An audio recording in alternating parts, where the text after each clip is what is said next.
In today's video, I am going to discuss about the 10 common mistakes to avoid when writing a research paper. Let's get into the video. Often, a research paper is rejected on ignolistic backgrounds or grounds rather than its scientific excellence, which is a bit unfair as a researcher invests a lot of time and effort in conducting his research. However, in the scientific world, publishing and communicating a research work and its findings is as important as conducting the actual research. So, the first mistake or the first step or the first thing you are making a mistake, which is vague your research question and going off topic. While choosing a research topic, you should be very clear about the question it is going to answer. And you also ask yourself, why do you want to look into the topic and how can the findings help you and others. This will help you organize the information in your paper. If your research work focuses on more than one topic, addresses each in a different paper, do not deviate from your research point at any part of the paper, and you should keep each session direct and to the point. And the second mistake, which is misformatting the paper. Never forget to read carefully the author's guidelines of a journal you wish to submit your paper to. Do your homework and study the guidelines well before you make the submission, which will not only help you in structuring your paper correctly, but also save you from a number of stylistic flaws. You can also visit the journal website and have a quick look at the recently published articles of the journal. This will help you in implementing the guidelines onto the paper. However, if there is a conflict between the author guidelines and the published articles of the journal, always stick by the guidelines. And the third step, which is using complex language. Do not fill your paper with too much technical jargon or with a long and complex sentences. So your research paper should be needful and with less that people can able to identify or understand easily.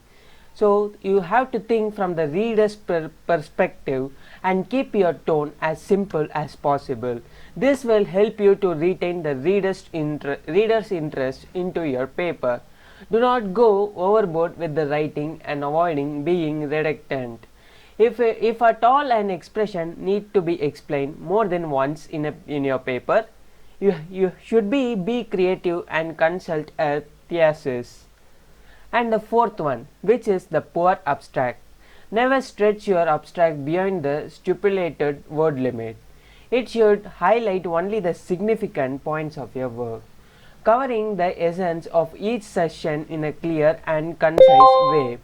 Do not cite references in an abstract. The only expectation is to be citing the work most crucial for the paper. The abstract will be the first section of your paper that the readers are going to read. So you have to make it attractive and compelling enough for them to go ahead and read the whole article. And the fifth step, which is ineffective keywords. Choosing too many or ineffective keywords for your article is another common mistake. Picking the right keywords will determine how a search engine indexes your article. Try to use keywords that recur most frequently thoughted the article, including article, title and subheadings. And the sixth mistake, which is disordered and uncited floating elements. Floating elements refers to the tables, figures, charts, graphs, illustrations, etc. So these elements should be numbered sequentially throughout the paper and should be cited approximately in the text.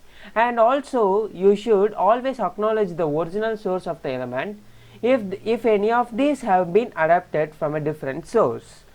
I think you may understand this. Let's move on to the next mistake, which is unexplained abbreviations.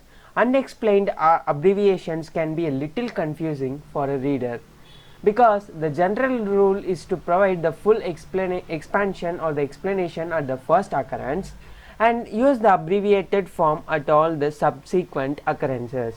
This will bring more clarity to the readers, and also in itself, such as NASA and radar, on the other hand, needs no need to explain. And the eighth one, which is misformatted and uncited or the unlisted and incomplete references.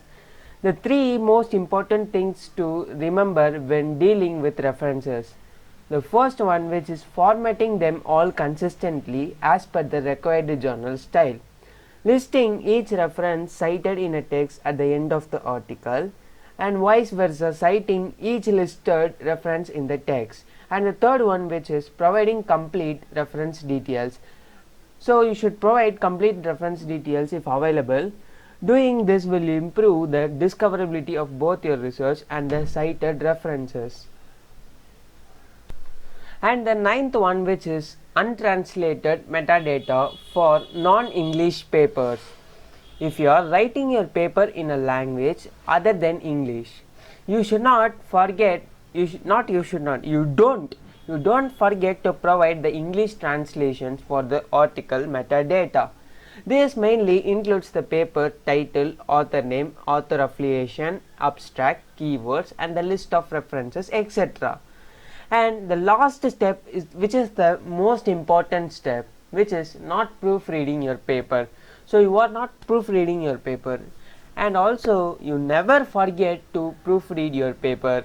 If possible, you should do more than once before submitting it into the journal or to a journal. You have to run a spell check, make sure that everything in order and that the written content is sensible and adequate enough to justify the search. If possible, have a friend, colleague, or a copy editor to revise your paper as well. We hope these tips will be helpful for you to get your papers published very soon, minimizing your chances of being rejected on linguistic or stylistic grounds. Wishing you all the very best. I think this video will be helpful for you. If you like my video, please subscribe my channel and hit the